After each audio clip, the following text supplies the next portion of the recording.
आज हमारी जो क्लास है वो बायोटेक्नोलॉजी की तीसरी क्लास है और इस तीसरी क्लास के अंदर हम जेल इलेक्ट्रोफोरेसिस को पढ़ेंगे जो कि tools of recombinant DNA technology का ही पार्ट है। पिछली क्लास के अंदर हमने रेस्ट्रिक्शन एंजाइम यानी कि प्रतिबंधित एंजाइम्स के बारे में पढ़ा था और उससे पिछली क्लास जो थी उसमें हमने प्रिंसिपल्स के बारे में पढ़े थे, कौन कौन से सिद्धांत हैं जिसमें जेनेटिक इंजीनियरिंग, केमिकल इंजीनियरिंग और रिकॉम्बिनेंट डीएनए क्या होता है और जो 3 से 4 साइंटिस्ट आए थे उन साइंटिस्ट का यहाँ पर क्या रोल था उसके बारे में हमने पढ़ा था। मतलब कि 2 क्लासों में हमने जो बायोटेक्नोलॉजी जो है उसका पूरी तरह से इंट्रोडक्शन हमने समझ लिया है, लेकिन आज की क्लास में हम पढ़ेंगे जेल इलेक्ट्रोफोरेसिस और जेल इलेक्ट्रोफोरेसिस क्या होता है उसके बारे में हम पढ़ेंगे। देखो पिछली क्लास में हमने क्या किया था, पिछली क्लास में हमने रेस्ट्रिक्शन एंजाइम पढ़ा था, रेस्ट्रिक्शन एंजाइम जिसको हमने रेस्ट्रिक्शन एंजाइम को प्रतिबंधित एंजाइम नाम दिया था, प्रतिबंधित एंजाइम। और ये जो एंजाइम जो होता है ये 2 प्रकार के थे, एक्सोन्यूक्लियस और एंडोन्यूक्लियस। एंडोन्यूक्लियस एंजाइम क्या करता है, किसी भी डीएनए को बीच में से काट देता है और काटकर डीएनए के अलग अलग वेरिएंट बनाकर छोड़ देता है।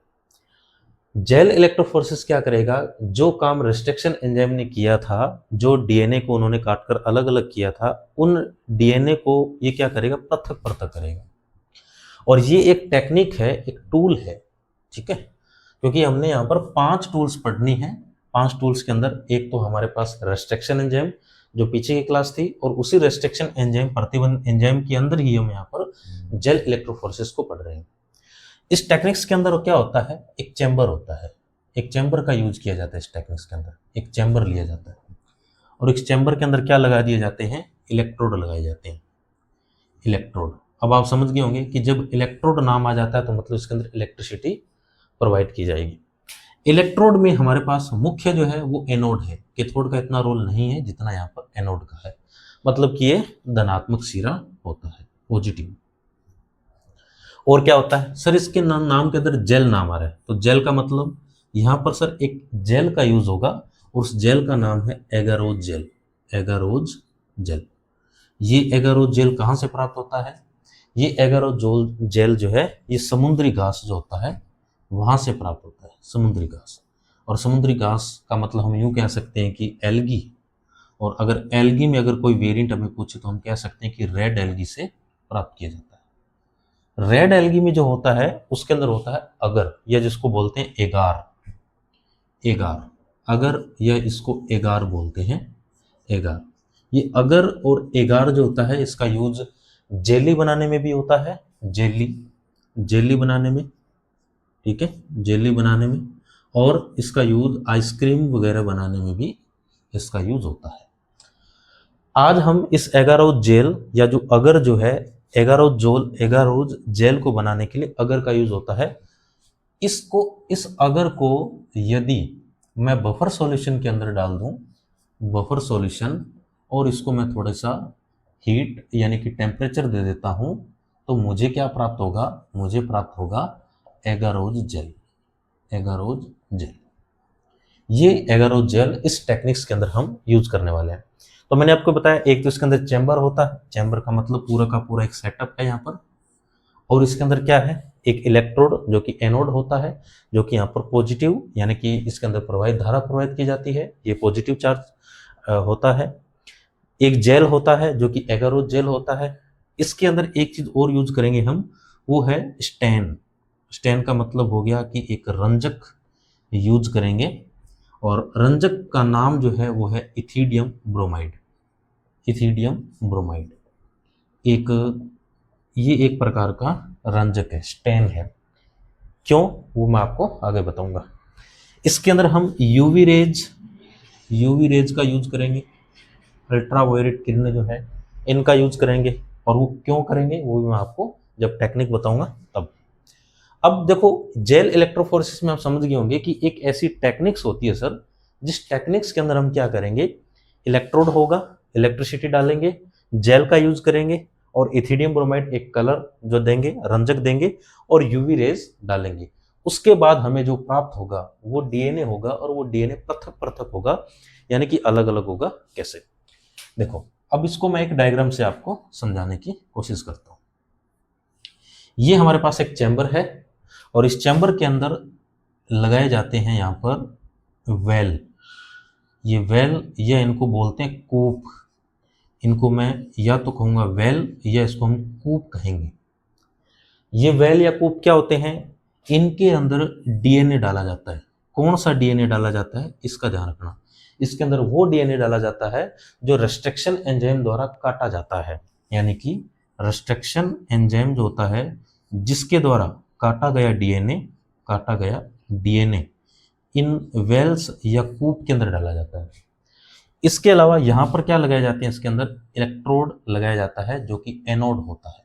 एनोड का मतलब आप समझ गए कि सर ये पॉजिटिव चार्ज होता है जो नेगेटिव चार्ज को अट्रैक्ट करता है। अब इसके अंदर क्या होगा? इसको एक बैटरी से जोड़ दिया जाता है। एनोड का मतलब क्या है? इसको एक बैटरी से जोड़ दिया जाता है। ये मैंने यहाँ पर एक बैटरी जोड़ दी जो पॉजिटिव और माइनस है। जैसे ही इसके अंदर यहाँ पर डीएनए डाला जाता है, कौन सा? जो रेस्ट्रिक्शन एंजाइम द्वारा अलग किया गया है, वो जब इस वेल या कूप के अंदर डाला जाता है और जब इसके अंदर इलेक्ट्रिसिटी प्रोवाइड की जाती है, और इसके बीच में हम यहाँ पर क्या डालेंगे? इसके बीच में हम डालेंगे एगारोज जेल। अब ये जो डीएनए जो होता है ये नेगेटिव चार्ज कैरी करता है। डीएनए नेगेटिव चार्ज कैरी करता है, मतलब कि ऋणात्मक आवेश होता है डीएनए के अंदर। अब आपसे क्वेश्चन मेरा ये है, ऐसा क्यों होता है कि डीएनए के अंदर नेगेटिव चार्ज होता है? कारण ये होता है कि जब डीएनए को जब हमने पढ़ा तो डीएनए 3 प्रकार की चीज़ों से मिलकर बनता है। किस किस से? एक तो होता है नाइट्रोजनस बेस यानी कि नाइट्रोजनी क्षार, एक होता है हमारे पास पेंटोज शुगर यानी कि शर्करा, और तीसरी चीज होती है वो होता है फॉस्फेट समूह PO4 3 नेगेटिव। अब ये जो फॉस्फेट जो होता है ना, ये नेगेटिव होता है यानी कि ऋणात्मक। और नेगेटिव होने का कारण क्या है? इसका कारण है कि जब फॉस्फोरस को जब बनाया जाता है तो इसके अंदर एक ऑक्सीजन ऐसी होती है जिसके अंदर एक इलेक्ट्रॉन की कमी होती है। जिसका मतलब है यहाँ पर कि जब एक ऑक्सीजन की यहाँ पर कमी है, मतलब एक इलेक्ट्रॉन की कमी है, ऑक्सीजन के पास एक इलेक्ट्रॉन की कमी है, जिसके कारण ये फॉस्फेट क्या हो जाता है? नेगेटिव हो जाता है। और जब ये नेगेटिव होता है तो पूरा का पूरा डीएनए ही नेगेटिव होता है। जब डीएनए नेगेटिव होता है और जब इसको इस कूपक के अंदर डाला जाता है, रेस्ट्रिक्शन एंजाइम द्वारा काटे गए इस डीएनए को जब इन वेल्स के अंदर डाला जाता है और इसके अंदर इलेक्ट्रिसिटी डाली जाती है, तो ये डीएनए क्या करेंगे? यहां से गति करेंगे और कहां जाएंगे? एनोड की तरफ जाएंगे। अब देखो यहां पर एक चीज हमें समझनी होगी, कुछ डीएनए जो होते हैं वो बड़े होते हैं और कुछ डीएनए जो होते हैं वो छोटे होते हैं, मतलब पतले होते हैं। अब डीएनए का बड़ा होना मतलब डीएनए के कुछ स्ट्रैंड जो होते हैं वो बड़े बड़े होते हैं और डीएनए के कुछ स्ट्रैंड जो होते हैं वो छोटे छोटे होते हैं। अब इसमें हम ये समझ सकते हैं कि एगारोज जेल का यहाँ पर क्या काम होगा। जब एगारोज जेल को इसके अंदर डाला जाता है और इलेक्ट्रिसिटी प्रोवाइड की जाएगी तो ये जेल जो होता है ना, ये त्रिआयामी संरचना बना लेता है। ये जेल त्रिआयामी संरचना या हम कह सकते हैं कि एक जाल का निर्माण करते हैं, नेट। ये जो एगारोज जेल जो है एक जाल या एक नेट का निर्माण करता है। अब इस नेट का मतलब हो गया कि इस जेल के अंदर छोटे छोटे छिद्र बन जाते हैं। ये जो हमारे पास एगारोज जेल जो है इसने एक लेयर क्रिएट कर दी, उस लेयर के अंदर छोटे छोटे छिद्र बन जाते हैं और इस लेयर के अंदर वो डीएनए क्रॉस कर जाते हैं जिनकी स्ट्रैंड छोटी होती है। मतलब जो डीएनए साइज में छोटा है, जिनके अंदर न्यूक्लियोटाइड की संख्या कम है, वो आसानी से इस एगारोज जेल को क्रॉस करके एनोड की ओर चला जाएगा। लेकिन जिन डीएनए का साइज बड़ा है, जो डीएनए की स्ट्रैंड मोटी है, वो इसको क्रॉस करने में थोड़े असमर्थ है, थोड़ा स्ट्रगल करेंगे वो। तो इसीलिए जो छोटे जो स्ट्रैंड होते हैं, जो छोटे डीएनए जो होते हैं, वो तो यहाँ पर पहुंच जाते हैं, यहाँ पर अपने जो मंजिल है, इसका लक्ष्य जो है यहाँ पर पहुंच जाते हैं। लेकिन जो बड़ा जो डीएनए जो स्ट्रैंड जिनकी बड़ी होती है, वो इस एगारोज जेल को क्रॉस करने में थोड़ा असमर्थ होते हैं और थोड़ा सा ज्यादा स्ट्रगल करते हैं, जिसके कारण ये डीएनए स्ट्रैंड क्या होते हैं? रुक जाते हैं। मतलब कि ये जो एगारोज जेल जो है एक प्रकार का जाल का निर्माण करता है। इनके बीच में से होकर, इस जेल की स्ट्रक्चर के बीच में से होकर डीएनए की स्ट्रैंड गुजरती है। आपको बात समझ में आ रही होगी। मतलब कि यहाँ पर वेल्स, ये छोटी छोटी कूप हैं, छोटे छोटे खड्डे होते हैं, ये इनके अंदर रेस्ट्रिक्शन एंजाइम द्वारा काटा गया डीएनए डाला जाता है और यहाँ पर इसके अंदर एक इलेक्ट्रोड लगा दिया जाता है जो कि एनोड होता है। ये एनोड क्या करता है, डीएनए को अट्रैक्ट करता है। डीएनए को अट्रैक्ट क्यों करेगा, क्योंकि एनोड खुद पॉजिटिव चार्ज कैरी करता है और जो डीएनए जो खुद जो होता है वो नेगेटिव होता है। मतलब कि एनोड जो है वो पॉजिटिव चार्ज कैरी करता है और जो डीएनए जो है वो नेगेटिव चार्ज कैरी करता है। ये नेगेटिव क्यों होता है, उसका कारण ये है क्योंकि डीएनए जिससे मिलकर बना होता है उसके अंदर फॉस्फेट समूह पाया जाता है, फॉस्फेट ग्रुप, और फॉस्फेट यहाँ पर क्या होता है, नेगेटिव होता है। जब ये नेगेटिव होता है तो पूरा का पूरा डीएनए स्ट्रैंड ही क्या हो जाता है, यहाँ पर नेगेटिव हो जाता है। जब इसके अंदर इलेक्ट्रोड के अंदर इलेक्ट्रिसिटी प्रवाहित की जाती है, करंट का फ्लो किया जाता है, तो ये डीएनए जो होता है इस एगारोथ जेल के अंदर से गुजरते हैं और एगारोथ जेल जो है एक नेट यानी कि जाल का निर्माण करता है और इस जाल के बीच में से होकर डीएनए की स्ट्रैंड आगे गुजरते हैं। जब ये स्ट्रैंड इसके बीच में से गुजरते हैं तो ये एनोड की तरफ जाते हैं और कुछ डीएनए की जो स्ट्रैंड है वो रुक जाते हैं और कुछ स्ट्रैंड इसको क्रॉस कर जाते हैं। जब इसको इस प्रोसेसिंग को रोका जाता है तो यहाँ पर हमें कुछ इस प्रकार की संरचना देखने को मिलती है जिसके अंदर डीएनए के स्ट्रैंड हमें इस प्रकार से दिखाई देते हैं। अब मैं आपको बताऊंगा, देखो इलेक्ट्रोड समझ में है, जेल समझ गए, स्ट्रैंड इथिडियम ब्रोमाइड को समझेंगे। अब इथिडियम ब्रोमाइड क्या करता है, एक प्रकार का कलर है, क्योंकि डीएनए जो होता है वो अवर्णीय है, यहाँ पर उसका फिलहाल कोई रंग नहीं है, इस प्रोसेसिंग के दौरान यहाँ पर रंग हमें दिखाई नहीं देता। इथिडियम ब्रोमाइड एक प्रकार का स्टेन है, कलर है, ये रंजक है। जब इस कलर को या रंजक को डाला जाता है तो यहाँ पर डीएनए की स्ट्रैंड जो होती है वो कलरफुल हो जाता है और कौन सा रंग दिखता है, नारंगी रंग। लेकिन ये नारंगी रंग भी सामान्यतः नॉर्मली दिखाई नहीं देता। इसके लिए हम क्या करेंगे, इसके ऊपर यूवी रेज डालेंगे। ये जो चेंबर है, इस चेंबर के ऊपर यूवी रेज, अल्ट्रावायलेट किरणें या पराबैंगनी किरणें जिसको बोलते हैं वो डालेंगे। जब इसके ऊपर हम पराबैंगनी किरणें डालेंगे तो हमें यहाँ पर नारंगी रंग के डीएनए स्ट्रैंड दिखाई देते हैं। इन नारंगी डीएनए स्ट्रैंड को जमा दिया जाता है इस पूरे चेंबर के अंदर। अब क्या किया जाएगा, जो जेल हमने यूज किया था एगारोथ जेल, इस एगारोथ जेल के अंदर डीएनए की स्ट्रैंड अलग अलग तरीके से जम जाती है। इन स्ट्रैंड को बाद में क्या कर लिया जाएगा, काट लिया जाएगा और इन डीएनए को काटने के बाद ये जो छोटे छोटे यहाँ पर पट्टियां बनती है, इन पट्टियों को क्या किया जाएगा, माइक्रोट्यूब्स में डाला जाएगा। जैसे कि ये माइक्रोट्यूब्स हैं, इन माइक्रोट्यूब्स के अंदर ये पट्टियां डाली जाएगी जिनके अंदर हमें डीएनए स्ट्रैंड देखने को मिलता है। अब ये जो पट्टी है ये किसकी बनी है, ये जेल की बनी है। ये हमारे पास क्या है, ये माइक्रोट्यूब्स हैं, माइक्रोट्यूब्स परखनलियां हैं और ये इसके अंदर हमारे पास क्या है, डीएनए है। अब हमें पता चल चुका है कि डीएनए की बड़ी स्ट्रैंड कौन सी है और डीएनए की छोटी स्ट्रैंड कौन सी है। इसको क्या किया जाएगा, हीट किया जाएगा, इसको टेम्परेचर दिया जाएगा। जब इसको गर्म किया जाएगा तो ये जो पट्टियां हैं एगारोथ जेल की वो पिघल जाती है और इसके अंदर डीएनए जो होता है वो बच जाता है। मतलब कि जेल इलेक्ट्रोफोरेसिस एक ऐसी टेक्निक्स है जिस टेक्निक्स के अंदर हम अलग अलग प्रकार के डीएनए को पृथक पृथक कर सकते हैं। अगर कोई डीएनए की स्ट्रैंड बड़ी है और अगर कोई डीएनए की स्ट्रैंड छोटी है तो इन डीएनए स्ट्रैंड को अलग अलग करने के लिए, सेपरेट करने के लिए हम जेल इलेक्ट्रोफोरेसिस टेक्निक्स का यूज करते हैं। और इस प्रकार से अब हमारे पास क्या प्राप्त हो गया है, अब हमारे पास डीएनए प्राप्त हो चुका है। रिस्ट्रक्शन एंजाइम में डीएनए को काटा था। हम टूल्स पढ़ रहे हैं, टूल्स यानी कि साधन। रिकॉम्बिनेटेड डीएनए को बनाने के लिए हमारे पास कुछ टूल्स होने चाहिए और उन टूल्स के अंदर हमने सबसे पहले पढ़ा था रिस्ट्रक्शन एंजाइम यानी कि प्रतिबंधित एंजाइम, जो कि हमने दो प्रकार के पढ़े थे, एक्सोन्यूक्लियस और एंडोन्यूक्लियस। एंडोन्यूक्लियस में हमने दो प्रकार के पढ़े थे, हिंड सेकेंड और इको R1। उसके बाद एंजाइम ने डीएनए को काट दिया, बैक्टीरिया के अंदर जो एंजाइम है उसने डीएनए को काट दिया। अब जो डीएनए काटा है उस डीएनए को अलग अलग करना है, पृथक पृथक करना है, सेपरेट करना है। डीएनए को सेपरेट करने की जो टेक्निक है उसका नाम यहाँ पर क्या है, जेल इलेक्ट्रोफोरेसिस है। और इसमें क्या होता है, एक चैम्बर होता है जिसके अंदर एगारोथ जेल डाला जाता है, जिसके अंदर एक एनोड लगाया जाता है और इसके अंदर कूप यानी कि वेल्स होती हैं। इन वेल्स या कूप के अंदर क्या डाला जाता है, जो रिस्ट्रक्शन एंजाइम ने डीएनए काटा था वो कटा हुआ डीएनए इनके अंदर डाला जाता है और इनके अंदर जैसे इलेक्ट्रिक करंट फ्लो किया जाएगा तो करंट के दौरान ये जो डीएनए जो हैं ये यहाँ से गति करेंगे, इनके अंदर मूवमेंट होगी। और वो क्यों होगी, क्योंकि यहाँ पर हमने एनोड जो है, इलेक्ट्रोड जो लगाया है वो एनोड है यानी कि प्लस चार्ज कैरी करता है और जो डीएनए है वो यहाँ पर नेगेटिव चार्ज कैरी कर रहा है। डीएनए नेगेटिव यहाँ पर क्यों है, क्योंकि यहाँ पर ये जो डीएनए है इसके अंदर फॉस्फेट समूह पाया जाता है, जिसके अंदर ऑक्सीजन के अंदर एक इलेक्ट्रॉन की कमी होती है, जिसके कारण डीएनए नेगेटिव होता है। और इस नेगेटिव डीएनए को यहाँ पर एनोड अट्रैक्ट करता है, आकर्षित करता है। जब ये एगारो जेल के अंदर से गुजरता है और इलेक्ट्रिसिटी दी जाती है, तो ये एगारो जेल जो है एक नेट यानी कि एक छालनी के रूप में काम करता है। और इस छालनी के अंदर से जब डीएनए गुजरता है तो कुछ छोटे डीएनए क्रॉस कर जाते हैं, कुछ डीएनए रुक जाते हैं, कुछ डीएनए वहीं के वहीं अटके रहते हैं, और ये इस चैम्बर के अंदर डीएनए पृथक पृथक हो जाते हैं।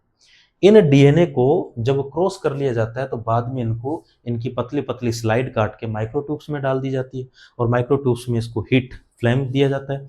जब इनको हीट टेम्परेचर बढ़ाया जाता है तो ये जो जेल जो है वो पिघल जाता है और अंदर से हमें डीएनए प्राप्त हो जाता है। अब एगारो जेल से जब इन डीएनए को छाना जाता है तो इस प्रोसेसिंग को बोलते हैं क्षालन। इस प्रोसेस को क्षालन या इसको क्षालन या इसको एक नाम और है एल्यूशन कहते हैं। ठीक है, ये है हमारी जेल इलेक्ट्रोफोरेसिस टेक्निक्स। अगर इसका श्रेय दिया जाता है, अगर इस टेक्निक्स का अगर श्रेय दिया जाए तो किसके दिया जाए? तो एक साइंटिस्ट है जिसका नाम है यहाँ पर अर्न टिसेलियस। अर्न टिसेलियस 1937।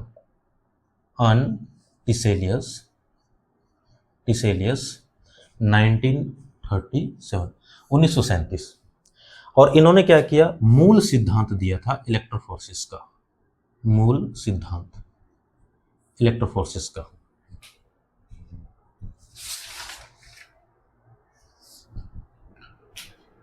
दूसरा जो साइंटिस्ट है उनका नाम है यहां पर ओलिवर स्मिथीज, जिन्होंने 1955 के अंदर उन्होंने स्टार्च जेल इलेक्ट्रोफोरेसिस दिया। स्टार्च जेल इलेक्ट्रोफोरेसिस जो कि 1955 के अंदर दिया जा रहा है। और एक साइंटिस्ट और है जिनका नाम है रेमंड एंड विंट्रोब, जिन्होंने 1957 के अंदर इन्होंने पेज टेक्निक दी थी। पेज टेक्निक्स क्या होती है? पेज टेक्निक जो होती है poly acrylamide gel electrophoresis techniques होती है। यानी कि अर्न टिसेलियस 1937 में उन्होंने मूल सिद्धांत दिया था। ओलिवर स्मिथीज 1955 जिन्होंने स्टार्च जेल इलेक्ट्रोफोरेसिस दिया था, और रेमंड एंड विंट्रोब ने 1957 के अंदर पेज टेक्निक्स